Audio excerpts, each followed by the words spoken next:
ગુજરાતમાં સ્થાનિક સ્વરાજ્યની ચૂંટણી પૂરી તો થઈ, પણ સવાલ અહીંયા એ છે કે ચૂંટણી પૂરી થઈ, ઉમેદવારોએ એટલે કે તમામ પક્ષના જે પણ લોકો છે તમામે વાયદા આપ્યા હશે કે તમને નળ, ગટર અને પાણીની જે સુવિધા છે તમે અમને પૂરતી આપીશું, પણ શું આપવામાં આવે છે ખરી? કારણ કે જ્યારે ચૂંટણી પૂરી થાય છે ત્યારે ફરી એક વખત આ જ મુદ્દો સળગતો રહે છે અને કહેવામાં આવે છે કે આપી દઈશું, પણ જ્યારે આપવાની વાત આવે છે ત્યારે શું સામે આવે છે?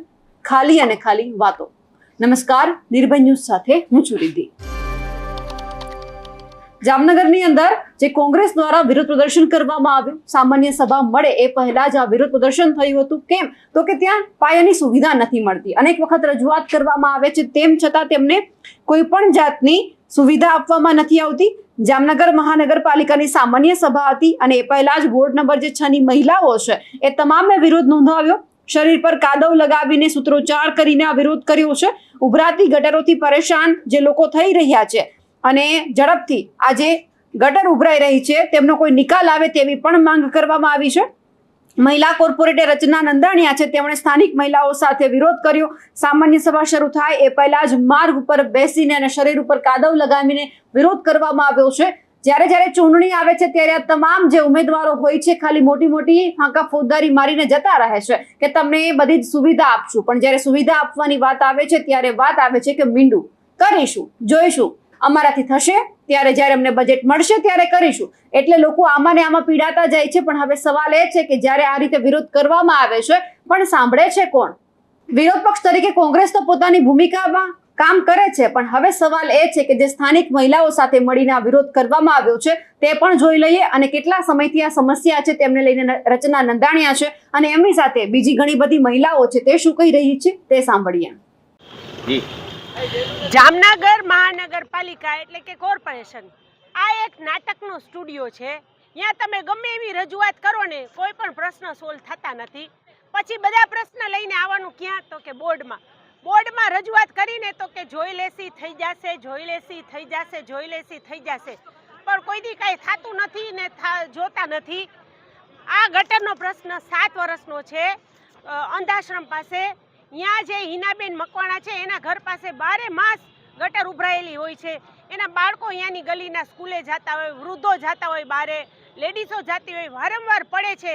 એટલે આજે અમે કાદો કીચડ લગાડીને એ લોકોની વેદના બધાને દુનિયાની સામે મીડિયાના માધ્યમથી લોકોની સામે પ્રગટ કરી કે આ લોકો રોજ પડે છે, રોજ પડી જાય છે, ત્યારે આ લોકો રોજ પડે છે ત્યારે આવા કાદા કીચડ વાળા થાય છે. એટલે એક ઈ લોકોનો પ્રશ્ન સાવ સિમ્પલ છે કે 5 થી 7 પાઇપ નાખી અને ભૂગર્ભનો પ્રશ્ન સોલ્વ કરો. બીજો ખુલ્લી કેનાલ છે, બોક્સ કેનાલની માંગ કરવા આવ્યા છે કે બજેટમાં અમારા વોર્ડ નંબર 6 ની જે ખુલ્લી કેનાલ છે ને એને બોક્સ કેનાલ લ્યો. ખુલ્લી કેનાલને કારણે બહુ હેરાનગતિ છે એટલે એની માટે થઈને આવ્યા છીએ. એટલે આ 2 પ્રશ્ન લઈ કાદો કીચડ લગાડી અને બહેનોએ પોતાની વેદના વ્યક્ત કરી છે આજે લોકોની સામે. મારું નામ હિનાબેન દેપાભાઈ મકવાણા છે. હું વોર્ડ નંબર 6 અને 7 ની વચ્ચે રહું છું. અમારી બાજુ કેનાલ છે, એ કેનાલ કચરાથી આખી અઠાઠ ભરી છે. પ્રી મોન્સૂન કામગીરીના નામે કોઈ કાંઈ સફાઈ થતી નથી. ખાલી પૈસા ખવાઈ જાય છે. ગરીબ માણસોનું ત્યાં શોષણ થાય છે. અમે કોઈ પાકિસ્તાનથી તો આવ્યા નથી, અમે ગુજરાતના વતની છીએ, અમે ભારત દેશના વતની છીએ. અમારો હક છે, અમારો અધિકાર છે. અમે તમને સફાઈ વેરા આપીએ છીએ. હવે તો અમને એવું લાગે છે કદાચ અમે શ્વાસ લઈ છીએ ને એનો તમે અમારી પાસે ટેક્સ વસૂલ કરશો, પણ તમે જે ટેક્સ વસૂલ કરો છો એ પ્રમાણે કાંઈક ગરીબનું ધ્યાન દો. કારણ કે આ ગરીબ કેની પાસે ફરિયાદ લઈને જાય? જ્યારે તમારી પાસે આવી ત્યારે તમે એમ કહો થઈ જશે. જ્યારે બજેટ બહાર પડે પછી એમ કહો થઈ જશે. પછી ગ્રાન્ટો વપરાઈ જાય પછી એમ કહો બેન હવે ગ્રાન્ટ નથી. તો હવે અમારે ગરીબને કરવું શું? અમારો ફરિયાદ એ છે કે અમને બોક્સ કેનાલ કરી દેવામાં આવે, અમારી ગટર રેગ્યુલર સફાઈ કરવામાં આવે અને અંધાશ્રમની અંદર ઇન્દિરા કોલોનીમાં જ્યાં ગટરને મેન્યુઅલ છે ત્યાં મોટા પાઇપ નાખી દઈએ. જો આ વિરોધ અમે ગટરનો કાદો ખુદ લગાડીને આવ્યા છીએ કે આજે અમે લગાડ્યો છે કે તમને દેખાડી છે કે અમે અમારા રોજ પાડી સ્લમ વિસ્તારમાં રહી છીએ. હાથેથી ગટર સાફ કરીએ છીએ, હાથેથી ઢાંકણા ખોલી અને પાઇપો સાફ કરીએ છીએ.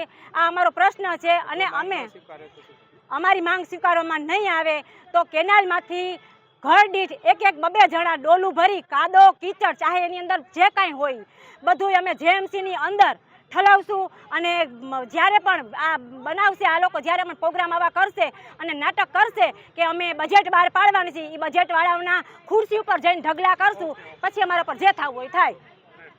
અવારનવાર રજૂઆત કરવામાં આવે છે તેમ છતાં કોઈ જ સાંભળતું નથી. હવે સવાલ એ છે કે જો આ તમામ લોકો ઘણી બધી જગ્યા ઉપર હવે ગઈકાલે જ્યારે ચૂંટણીનું પરિણામ આવી ગયું છે, હવે એ જોવાનું છે કે એ બધાને તો આશા હશે કે ચલો સત્તામાં ભાજપ આવ્યું છે કે કોઈ પણ પક્ષ આવ્યો છે, અમારા કામ ચોક્કસથી કરશે કે જેથી બીજી વખત કોઈ જે આવી મહિલાઓ છે તેમણે આ રીતે વિરોધ કરવા માટે રસ્તા પર ન ઉતરવું પડે.